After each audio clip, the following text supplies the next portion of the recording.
تنصروا الله ينصركم ويثبت أقدامكم. Kita sering mendengar kata tauhid. Tauhid, sebagaimana dijelaskan oleh para ulama, adalah unsur utama kebahagiaan seorang hamba di dunia maupun di akhirat. Modal terbesar bagi seorang hamba untuk meraih keridhaan Allah dan kecintaan Allah di dunia maupun di akhirat adalah tauhid. Tauhid sendiri secara bahasa berasal dari kata kerja wahhada yuwahhidu. Artinya adalah menjadikan sesuatu atau meyakini sesuatu itu satu atau tunggal.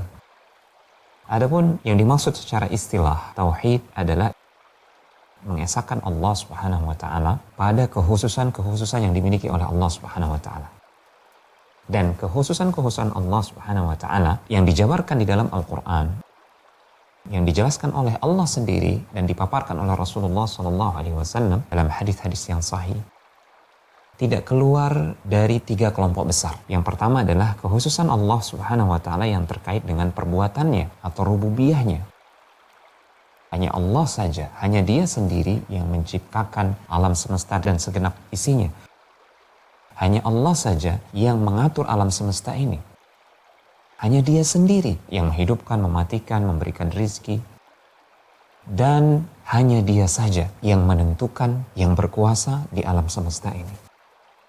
Ini kemudian kekhususan ini dikelompokkan oleh para ulama dalam tauhid ar-rububiyah. Kemudian yang kedua, kekhususan Allah yang terkait dengan nama-namanya yang maha indah dan sifat-sifatnya yang maha sempurna. Hanya Dia pemilik nama Ar-Rahman, sekaligus hanya Dia pemilik nama dan sifat yang maha pengasih dan maha penyayang. Yang rahmatnya meliputi segenap makhluk. Hanya Dia yang memiliki sifat tidak pernah lelah, tidak pernah tidur sedikit pun. La ta'khudhuhu sinatun wa la naum. Allah sama sekali tidak disentuh oleh rasa ngantuk, apalagi tidur. Ini adalah kekhususan Allah Subhanahu wa taala yang terkait dengan sifat-sifatnya dan nama-namanya yang maha sempurna. Kemudian para ulama mengelompokkan kekhususan-kekhususan ini dalam tauhid al-asma wa sifat.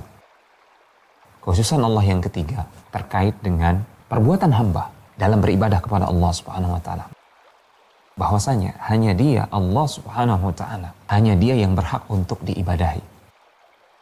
Maka kita wajib mentauhidkan, mengesahkan Allah Subhanahu wa taala, menjadikan Dia satu-satunya yang berhak untuk menerima ibadah yang disyariatkan, ibadah yang hak. Ini kemudian dikelompokkan oleh para ulama dalam tauhid al-uluhiyah. Kita wajib mentauhidkan Allah pada 3 kekhususan Allah ini.